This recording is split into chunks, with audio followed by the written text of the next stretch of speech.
जय हिंद दोस्तों। हम 4 जुलाई के मोस्ट इम्पोर्टेंट करंट अफेयर्स का रिवीजन करते हैं और इसकी पीडीएफ प्राप्त करने के लिए आप डिस्क्रिप्शन में दिए लिंक से जुड़ सकते हैं। हाल ही में नीदरलैंड के प्रधानमंत्री पद पर किसे चुना गया है? डीक शूब को चुना गया है। नीदरलैंड के नए प्रधानमंत्री डीक शूब बने।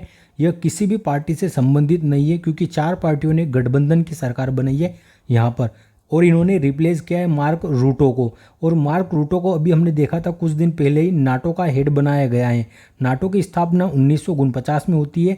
32 देश वर्तमान में इसके सदस्य है और 32वां स्वीडन इसका नवीनतम सदस्य है। ब्रुसेल से बेल्जियम में इसका मुख्यालय स्थित है। द हेग नीदरलैंड में इंटरनेशनल कोर्ट का मुख्यालय स्थित है। इसमें कुल 15 न्यायाधीश होते हैं इंटरनेशनल कोर्ट में, और प्रत्येक न्यायाधीश का 9 वर्ष का कार्यकाल होता है। और इसके हेड वर्तमान में नवाब सलाम जी है, द हेग में स्थित इंटरनेशनल कोर्ट के। और यहाँ पर एक भारतीय भी न्यायाधीश है, दलवीर भंडारी जी, और ये राजस्थान से है। क्लाउडिया सिग्नाम यह अभी हाल ही में कहाँ की पहली महिला राष्ट्रपति बनी है? तो यह मेक्सिको की पहला राष्ट्रपति बनी है, क्लाउडिया सिनबाम। लॉरेंस वोंग यह सिंगापुर के प्रधानमंत्री बने। इब्राहिम रईसी अभी हाल ही में इनकी मृत्यु हो गई है, ईरान के राष्ट्रपति था। हेलीकॉप्टर दुर्घटना में इनकी मृत्यु हुई थी। हंगरी के नए राष्ट्रपति तमस सुल्योगजी बने। शोरिंग टोबोगो यह भूटान के प्रधानमंत्री है। मोहम्मद मोइजू यह मालदीव के राष्ट्रपति है। रूस के प्रधानमंत्री कौन बने अभी हाल ही में? तो मिखाइल मिशुस्टिन जी बने। और यहाँ के राष्ट्रपति व्लादिमीर पुतिन है। आयरलैंड के सबसे युवा प्रधानमंत्री कौन बने? साइमन हैरिस बने। लल्लन टॉप प्रश्न, वायुसेना और नौसेना में शामिल रैम्पेज मिसाइल किस प्रकार की मिसाइल है? तो यह हवा से सतह में मार करने वाली मिसाइल है। अप्रैल 2024 में जीएसटी संग्रहण में सर्वाधिक योगदान किस राज्य का है? तो यह महाराष्ट्र का है। और 1 जुलाई को जीएसटी दिवस के रूप में मनाया जाता है। विश्व प्रेस स्वतंत्रता दिवस कब मनाया जाता है? 3 मई को मनाया जाता है। और 159वीं रैंक हमारी विश्व प्रेस स्वतंत्रता सूचकांक में। यूनिसेफ इंडिया किसे अपना ब्रांड एम्बेसडर बनाया है? तो यूनिसेफ इंडिया ने अपना ब्रांड एम्बेसडर करीना कपूर को बनाया है। और गुडविल ब्रांड एम्बेसडर किसे बनाया है? तो थियो जेम्स को बनाया गया है। जीएसटी अपीली न्यायाधिकरण के प्रमुख कौन बने अभी? संजय कुमार मिश्रा जी बने। और जीएसटी काउंसिल के हेड कौन होते हैं? जो काउंसिल होती है उसके, तो वित्त मंत्री इसके हेड होती है। और 279A में इसका उल्लेख है जीएसटी काउंसिल का। नेक्स्ट प्रश्न है, हाल ही में चर्चा में रही राइजोटोप परियोजना का संबंध किससे है? तो राइजोटोप परियोजना इसका संबंध साउथ अफ्रीका से, और साउथ अफ्रीका के साइंटिस्टों ने इसे प्रारंभ किया है। लिम्पोपो राइनो रिजर्व, जो लिम्पोपो राइनो रिजर्व है, यहाँ पर इसे प्रारंभ किया गया है। राइनो अर्थात क्या? गेंडे। तो गेंडों के सींग में रेडियोधर्मी पदार्थ लगाया जाएगा जिससे कि अवैध शिकार को रोका जा सके। अगर सींग में रेडियोधर्मी पदार्थ भर दिया जाएगा तो सींग बेकार हो जाएंगे और उनका यूज़ नहीं बचेगा। जो सींग है यह विषैले हो जाएंगे और उनके राइनो के मरने के बाद उनका कोई यूज़ नहीं बचेगा। क्योंकि जो राइनो होते हैं, जो गेंडे होते हैं, इनके जो सींग होते हैं इनकी कीमत बहुत होती है बाज़ार में, तो इनका अवैध शिकार होता है और सींग के लिए इन्हें मार दिया जाता है। इसलिए यह कार्य कहाँ पर प्रारंभ हुआ है? राइनो रिजर्व में प्रारंभ हुआ है। इसमें रेडियोधर्मी पदार्थ भर दिए जाएंगे गेंडों के सींग में। प्रोजेक्ट टाइगर कब शुरू होता है भारत में? 1973 में शुरुआत होती है जिम कॉर्बेट राष्ट्रीय उद्यान से, जिसका वर्तमान में रामगंगा राष्ट्रीय उद्यान है जो कि उत्तराखंड में स्थित है। प्रोजेक्ट हाथी यह 1992 से प्रारंभ होता है। और भारत का विरासत पशु क्या है? तो यह भी हाथी है। काजीरंगा नेशनल पार्क असम में स्थित है और यह एक सींग वाले गेंडे के लिए प्रसिद्ध है। लिम्पोपो नदी यह मकर रेखा को 2 बार काटने वाली नदी है। कर्क रेखा को 2 बार काटने वाली नदी कौन सी है? माही है, जो कि मध्य प्रदेश भारत में प्रवाहित होती है। और विषुवत रेखा को 2 बार काटने वाली नदी कौन सी है? तो यह कांगो नदी है, अफ्रीका महाद्वीप की। और सबसे लंबी नदी कौन सी है? तो नील नदी सबसे लंबी नदी है विश्व की। लल्लन टॉप प्रश्न है, पैराफिन ईंधन से संचालित रॉकेट SR-75 का प्रक्षेपण किसने किया है? तो हाई इम्पल्स कंपनी के द्वारा किया गया है। और ये पैराफिन अर्थात केरोसिन से संचालित पहला रॉकेट है। कांस फिल्म फेस्टिवल 2024 में मानद पामडी ओर से किसे सम्मानित किया गया है? मेरिल स्ट्रीप को। नए कोविड-19 वेरिएंट फ्लर्ट ने कहाँ पर दस्तक दिए? तो यह यूएसए में देखा गया था कोविड-19 का नया वेरिएंट। अंतरिक्ष यात्री सुनीता विलियम तीसरी बार किसके संयोग से अंतरिक्ष में उड़ान भरी है? तो बोइंग कंपनी के स्टारलाइनर रॉकेट से इन्होंने उड़ान भरी है तीसरी बार। बेटेलिप से चंद्रायणी का संबंध किससे है? तो इसका नाम चंद्रयान 3 के नाम पर रखा गया है और यह एक समुद्री टार्डिग्रेड है जिसे समुद्री भालू भी कहा जाता है। नेक्स्ट है, हाल ही में भारतीय सेना ने किसके साथ संयुक्त सैन्य अभ्यास नोमडिक एलिफेंट प्रारंभ किया है? तो मंगोलिया के साथ प्रारंभ हुआ है नोमडिक एलिफेंट अभ्यास। नोमडिक एलिफेंट अभ्यास यह भारत और मंगोलिया के मध्य होता है। यह वार्षिक प्रशिक्षण अभ्यास है और इसका होस्ट इस बार भारत है और उमरोई मेघालय में इसका आयोजन हो रहा है। और कुछ दिन पहले उमरोई मेघालय में शक्ति 2024 युद्धाभ्यास किया गया था, जो कि इंडिया और फ्रांस के मध्य हुआ था। और जो वार्षिक प्रशिक्षण अभ्यास हो रहा है भारत मंगोलिया के मध्य, इसका 16वां क्रम है और यह 3 से 16 जुलाई के मध्य होगा। और इसमें सिक्किम स्काउट्स इसका प्रतिनिधित्व करने वाली है इस अभ्यास का। मंगोलिया की बात करें तो यह एक स्थल अवरुद्ध देश है और विश्व का दूसरा सबसे बड़ा स्थल अवरुद्ध देश है। सबसे बड़ा कजाकिस्तान है स्थल अवरुद्ध देश। और कजाकिस्तान की राजधानी अस्ताना में अभी हाल ही में SCO संघाई सहयोग संगठन की मीटिंग हुई थी, जिसकी अध्यक्षता जिसका नेतृत्व किसने किया था, हमारे विदेश मंत्री S जयशंकर साहब ने। मंगोलिया की राजधानी उलन बटोरे गोबी का मरुस्थल यहाँ पर स्थित है। चंगेज का जो आक्रमणकारी था यह मंगोलिया का आक्रमणकारी था। खान क्वेस्ट अभ्यास इसका संबंध किससे, तो यह खान क्वेस्ट अभ्यास मंगोलिया में हुआ था और भारत ने भी इसमें भाग लिया था खान क्वेस्ट अभ्यास में। अयुत्या और मैत्री युद्धाभ्यास इंडिया और थाईलैंड के मध्य ही होते हैं। गरुड़ शक्ति समुद्र शक्ति यह इंडिया और इंडोनेशिया के मध्य होते हैं। लल्लन टॉप प्रश्न है, इंटरनेशनल नंबरों से NRI के लिए UPI पेमेंट किसने प्रारंभ की है, तो यह ICICI बैंक के द्वारा की गई है। NRI के लिए इंटरनेशनल नंबरों से UPI सुविधा यूनिफाइड पेमेंट इंटरफेस। और UPI को अपनाने वाला प्रथम यूरोपीय देश कौन सा है, तो प्रथम यूरोपीय देश है फ्रांस। और प्रथम दक्षिण अमेरिकी देश कौन सा है, तो पेरू है प्रथम दक्षिण अमेरिकी देश। फ्रांस ऐसा देश है जिसने गर्भपात को संवैधानिक अधिकार बनाया है। फ्रांस के कौन है, यहाँ के राष्ट्रपति इमैनुअल मैक्रोन है और यहाँ पे अभी मध्यावधि चुनाव की घोषणा हुई है। नेक्स्ट है, स्कॉटलैंड के प्रथम मंत्री कौन नियुक्त हुए हैं, अभी हाल ही में जॉन स्विनी जी नियुक्त हुए हैं। शक्ति, गरुड़ और वरुण ये युद्धाभ्यास भारत और फ्रांस के मध्य आयोजित होते। अंतर्राष्ट्रीय फुटबॉल दिवस पहली बार मनाया गया, इस बार कब मनाया गया, 25 मई को। और 24 मई को कौन सा दिवस मनाया गया है पहली बार, तो यह मरखोड़ दिवस मनाया गया है पहली बार। मरखोड़ दिवस और अंतर्राष्ट्रीय फुटबॉल दिवस दोनों पहली बार मनाए गए। भारत की आदिवासी कला परंपरा को प्रदर्शित करने के लिए स्वदेश नामक प्रदर्शनी का आयोजन कहाँ पर हुआ है, दुबई में हुआ है। और हुनर नामक प्रदर्शनी का आयोजन भी दुबई में ही हुआ था। नेक्स्ट प्रश्न, हाल ही में उन्नत पृथ्वी अवलोकन उपग्रह ALOS-4 को किसने लॉन्च किया है, तो जापान के द्वारा इसे लॉन्च किया गया है ALOS-4 और यह एक पृथ्वी अवलोकन उपग्रह है। अगर ALOS का फुल फॉर्म देखिए तो एडवांस लैंड ऑब्जर्वेशन सैटेलाइट है और इसको लॉन्च जापान के द्वारा किया है। और कौन से रॉकेट से, तो H3 रॉकेट से इसे प्रक्षेपित किया गया है। जाक्सा और एक कंपनी है मित्सुबिशी, इस कंपनी के द्वारा लॉन्च किया गया है। जाक्सा और मित्सुबिशी इन दोनों कंपनियों ने संयुक्त रूप से लॉन्च किया है। आदित्य L1 का प्रक्षेपण PSLV-C57 के द्वारा किया गया था। इनसेट 3DR यह एक मौसम उपग्रह है और GSLV F14 के द्वारा इसे लॉन्च किया गया था इनसेट 3DR को। चंद्रयान 3 को LVM 3 M4 रॉकेट से लॉन्च किया गया था। मंगलयान को PSLV-C25 के द्वारा लॉन्च किया गया था। अभी MPPSC में प्रश्न आया था कि मंगलयान को किस वर्ष लॉन्च किया गया था, तो यह आपको कमेंट करके बताना है। एक्सपोसेट को PSLV-C58 के द्वारा लॉन्च किया गया था और चंद्रयान फर्स्ट को PSLV-11 के द्वारा लॉन्च किया गया था। आगे नेक्स्ट प्रश्न है, लल्लन टॉप प्रश्न देखते हैं। पेरिस ओलंपिक के लिए क्वालिफाई करने वाले एकमात्र पुरुष पहलवान कौन है, अमन सहरावत जी है। इन्होंने जो पेरिस ओलंपिक हो रहे 33वें क्रम के, इसके लिए क्वालिफाई किया है। और भारत के मशाल वाहक कौन रहेंगे पेरिस ओलंपिक में, तो अभिनव बिंद्रा जी रहेंगे। और ध्वज वाहक कौन रहने वाले हैं यहाँ पर, तो ध्वज वाहक रहेंगे शरद कमल जी। शरद कमल यहाँ पर ध्वज वाहक रहेंगे भारतीय दल के। इफ्को के नए अध्यक्ष वर्तमान में कौन बने, दिलीप संघानी जी बने। भारत के क्रांतिकारी जनरेटिव चैटबॉट का नाम क्या है, हनुमान इसका नाम है। यूनेस्को ने memory of the world Asia Pacific regional register में किसे शामिल किया है, तो भारत के 3 ग्रंथों को शामिल किया है, 3 पुस्तकों को शामिल किया गया है। रामचरित्र मानस, पंचतत्व और सहृदय लोकन, इन तीनों को शामिल किया है। साहित्य अकादमी फेलोशिप पुरस्कार से किसे सम्मानित किया गया है, रस्किन बॉन्ड जी को सम्मानित किया गया है। साहित्य अकादमी की स्थापना 1954 में होती है और यह 24 भाषाओं में दिया जाता है साहित्य अकादमी पुरस्कार।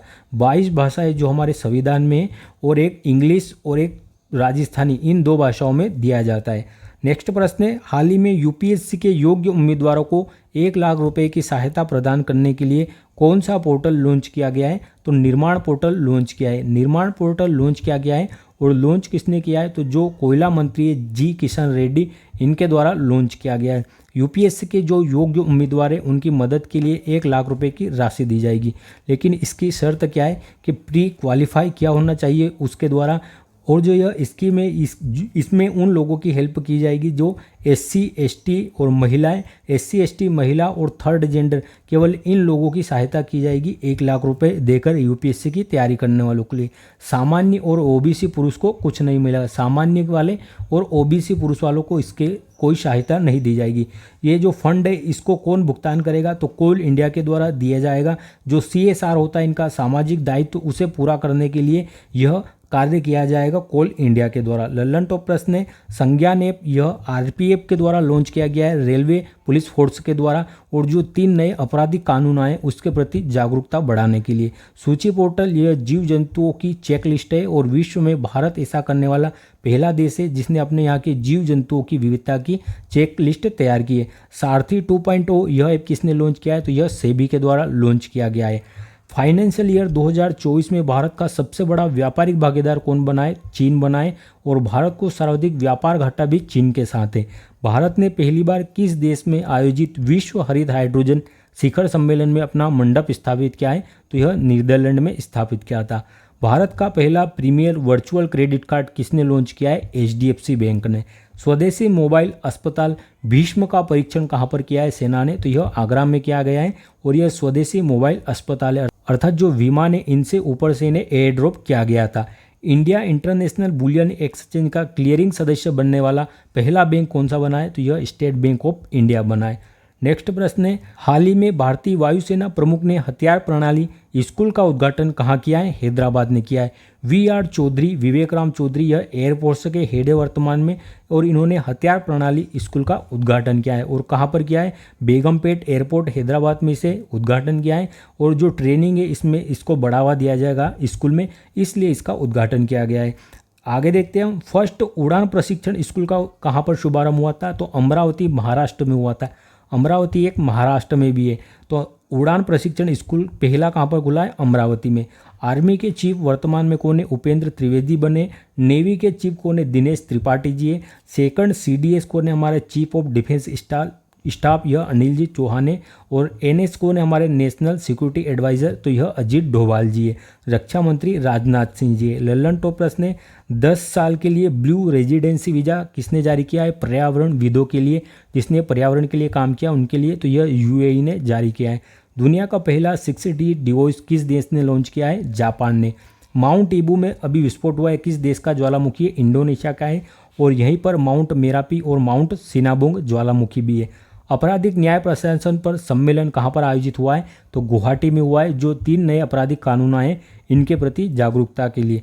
हेलीकॉप्टर दुर्घटना में मौत हुई अभी हाल ही में ईरान के राष्ट्रपति इब्राहिम रईसी की, और जो उपराष्ट्रपति थे मलावी की, इनकी भी विमान दुर्घटना में मृत्यु हुई है हाल ही में। नेक्स्ट प्रश्न है, हाल ही में AI सम्मेलन ग्लोबल इंडिया AI समिट कहाँ प्रारंभ हुआ है, तो नई दिल्ली में इसका आयोजन हुआ है। Global India AI summit new Delhi में इसका आयोजन हुआ है, और 2 दिन के लिए इसका आयोजन किया गया था। और इलेक्ट्रॉनिक्स और सूचना प्रसारण मंत्रालय के द्वारा 2 दिन का इसका आयोजन किया गया। इसका उद्देश्य कृत्रिम बुद्धिमत्ता के उपयोग को बढ़ावा देना और नए भाषा मॉडल को लॉन्च करना इसका प्रमुख उद्देश्य था। ग्लोबल AI समिट कहाँ पर आयोजित हुई है, अभी तक 2 ग्लोबल AI समिट हो चुकी है। पहली कहाँ पर हुई थी, ब्लेचले में हुई थी यूनाइटेड किंगडम में, और दूसरी अभी हाल ही में सियोल में हुई थी साउथ कोरिया में ग्लोबल AI समिट। यह भारत की फर्स्ट AI फिल्म है। आइरिस यह भारत का फर्स्ट AI शिक्षक है जिसे केरल ने लॉन्च किया है। विक्टोरिया सी यह यूक्रेन की पहली AI राजदूत है, यूक्रेन, और ये विश्व की भी पहली AI राजदूत है। लिसा यह AI क्षेत्रीय न्यूज़ एंकर है और इसे उड़ीसा के द्वारा लॉन्च किया गया था। लल्लन टॉप प्रश्न है, AK-203 असाल्ट राइफल किसने विकसित की है, तो यह भारत और रूस ने संयुक्त रूप से विकसित किए उत्तर प्रदेश के कोरबा में। यूनिसेफ की मदद से आपदा प्रबंधन प्लेटफॉर्म ड्रीम्स किसने लॉन्च किया है, तो यह असम सरकार के द्वारा लॉन्च किया गया है यूनिसेफ की मदद से। यात्रा और पर्यटन सूचकांक में भारत की कौन सी रैंकिंग है, 39वीं रैंकिंग है। जेंडर गैप इंडेक्स में भारत की 129वीं रैंक है, और पीस शांति सूचकांक में भारत की 116वीं रैंक है। इंडियन ऑयल कॉरपोरेशन XP100 की पहली खेप कहाँ निर्यात की है, तो यह पेट्रोल की क्वालिटी है। इसका ऑक्टेन नंबर कितना है पेट्रोल का, तो ऑक्टेन नंबर इसका 100 है। तो यह श्रीलंका को पहली खेप निर्यात की गई है इंडियन ऑयल कॉरपोरेशन के द्वारा XP100 पेट्रोलियम की। प्रोजेक्ट ईशान का संबंध किससे है, तो एक देश एक हवाई क्षेत्र से संबंधित है प्रोजेक्ट ईशान। नेक्स्ट प्रश्न है, हाल ही में NTR भरोसा पेंशन योजना कहाँ प्रारंभ हुई है? आंध्र प्रदेश में प्रारंभ की गई है NTR भरोसा पेंशन योजना। यहाँ के CM कौन है? वर्तमान में चंद्रबाबू नायडू है और आंध्र प्रदेश की राजधानी अभी अमरावती बनी है। आंध्र प्रदेश के 3 बार यह CM रहे NTR का अगर पूरा नाम देखेंगे तो आपको नंदमूरी तारक रामाराव इनका पूरा नाम है NTR का। आंध्र प्रदेश के 3 बार CM रहे हैं और तेलुगु देशम पार्टी जो भी चंद्रबाबू नायडू की है इसके संस्थापक यही है NTR नंदमूरी तारक रामाराव जी। यह सामाजिक सुरक्षा के लिए लॉन्च की गई स्कीम है। जो वृद्ध और विधवा हैं उनके लिए इसमें 4,000 रुपये प्रति माह का प्रावधान है। विकलांग के लिए 6,000 रुपये प्रति माह और जो गंभीर बीमारी से पीड़ित हैं उनके लिए 15,000 रुपये प्रति माह देने का इसमें उल्लेख किया गया है। आंध्र प्रदेश की राजधानी अभी अमरावती बनी है और यहाँ के डिप्टी CM किसे बनाया गया है? तो पवन कल्याण जी को यहाँ का डिप्टी CM बनाया गया है, पवन कल्याण जी को। और यहाँ के CM कौन है? चंद्रबाबू नायडू जी। उड़ीसा के CM अभी हाल ही में मोहन चरण मांझी जी बने। सिक्किम के प्रेमसिंह तवांग और अरुणाचल प्रदेश के CM पेमा खांडू जी बने। लल्लन टॉप प्रश्न है, अंतर्राष्ट्रीय बुकर पुरस्कार 2024 से सम्मानित फर्स्ट जर्मन लेखिका कौन बनी है? जेनी अर्पनबेक। सागा दावा महोत्सव का आयोजन कहाँ पर हुआ है? सिक्किम में हुआ है। जीरो वेस्ट टू लैंडफिल सम्मान प्राप्त करने वाला भारत का पहला एयरपोर्ट कौन बन गया है? तिरुअनंतपुरम एयरपोर्ट। यूनाइटेड किंगडम के महिला सशक्तिकरण पुरस्कार अमन क्लूनी से सम्मानित रिक्शा चालक आरती का संबंध कहाँ से? तो यह उत्तर प्रदेश के बहराइच से संबंधित है। नेक्स्ट प्रश्न, हाल ही में अंतर्राष्ट्रीय छात्रों के लिए प्रीपेड सेफिरो फॉरेक्स कार्ड किसने लॉन्च किया है? तो यह ICICI बैंक के द्वारा लॉन्च किया गया है। सेफिरो फॉरेक्स कार्ड यह लॉन्च किया है ICICI बैंक ने और ये प्रीपेड कार्ड है एक, जो पढ़ाई करने के लिए विदेश में छात्र जाते हैं, जो भारत से पढ़ाई करने के लिए विदेश में छात्र जाते हैं, वह इस कार्ड के माध्यम से जो उनका वहाँ का खर्च है, अर्थात जो उनका रेंट है, जो उनका खर्च है, जो भी वहाँ पे उनकी फीस है, उनके माता पिता भारत से यह पे कर सकते हैं इस कार्ड के द्वारा, सेफिरो फॉरेक्स कार्ड के द्वारा। लक्षद्वीप में ब्रांच खोलने वाला पहला निजी बैंक कौन सा बन गया है? HDFC बैंक बना है। SBI की स्थापना कब होती है, अर्थात इसका राष्ट्रीयकरण कब होता है? तो 1 जुलाई 1955 को इसका राष्ट्रीयकरण होता है। 1921 में इसका गठन इंपीरियल बैंक के रूप में किया गया था। लल्लन टॉप प्रश्न ने, बंगाल की खाड़ी में आई चक्रवात रिमल का नामकरण ओमान ने किया है। कांस फिल्म महोत्सव 2024 में ग्रांड पिक्स श्रेणी में पुरस्कार जीतने वाली पहली भारतीय फिल्म निर्माता कौन बनी है? यह पायल कबाड़िया जी बनी है। बारबोडास में अभी हाल ही में कौन सा तूफान आया था? यहाँ पर हमारी भारतीय टीम अभी बारबोडास में जो T20 का वर्ल्ड कप फाइनल हुआ था उसे जीतने के बाद इस तूफान के कारण यहाँ फंस गई थी, तो बर्ली तूफान यहाँ पर आया है। उज्बेकिस्तान में एशियाई जिम्नास्टिक चैंपियनशिप में स्वर्ण पदक जीतने वाली पहली भारतीय जिम्नास्ट कौन बनी है? तो यह दीपा कर्माकर बनी। इसका आयोजन कहाँ? उज्बेकिस्तान में हुआ था। वेकासी विसागम उत्सव कहाँ पर आयोजित हुआ है? तमिलनाडु में। रिटेल डायरेक्ट मोबाइल ऐप प्रवाह को किसके द्वारा लॉन्च किया गया है? RBI के द्वारा। हाल ही में तेलंगाना वृक्ष पुरुष पुरस्कार से किसे सम्मानित किया गया है? N बलराम जी को। तेलंगाना वृक्ष पुरुष सम्मान से N बलराम जी को सम्मानित किया गया है और ग्रीन मेपल फाउंडेशन के द्वारा सम्मानित किया जाता है। MD और COA यह सिंग्रोनी फाउंडेशन के, और इनके द्वारा 18,000 से अधिक पेड़ों का रोपण किया गया है। शाहरुख खान यह अभी हाल ही में लाइफ टाइम अचीवमेंट अवार्ड से सम्मानित किए गए हैं स्विट्जरलैंड में जो 77वें क्रम का लार्कानो फिल्म फेस्टिवल का आयोजन हुआ, यहाँ पर सम्मानित किया है शाहरुख खान को। डॉक्टर उषा ठाकुर, इन्हें विश्व हिंदी पुरस्कार से सम्मानित किया गया है। अभी हाल ही में नीमहंस और विनोद गोनत्रा जी को यूनेस्को के द्वारा नेल्सन मंडेला पुरस्कार से सम्मानित किया गया है। संस्थागत श्रेणी में नीमहंस संस्था को और व्यक्तिगत श्रेणी में विनोद गोनेत्रा जी को। लल्लन टॉप प्रश्न है, तंबाकू गुटखा उत्पादों की बिक्री, उत्पादन और वितरण पर किसने प्रतिबंध लगाया है? तेलंगाना सरकार ने। 3D प्रिंटेड इंजन वाले दुनिया के पहले रॉकेट अग्निबाण का किसने सफल प्रक्षेपण किया है? अग्निकुल कॉस्मोस कंपनी के द्वारा।